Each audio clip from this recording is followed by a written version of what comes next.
In order to do restore from USB, the USB needs to be in the slot that's closest to the antenna.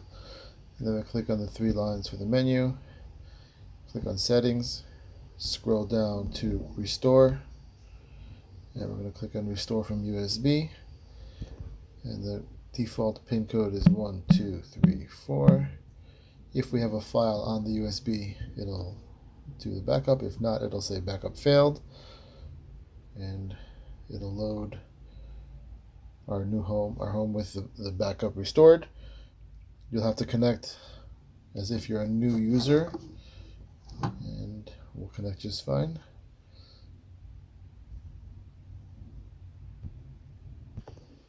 Once the system has come back to show the clock on the display, I can go to My Places, click plus,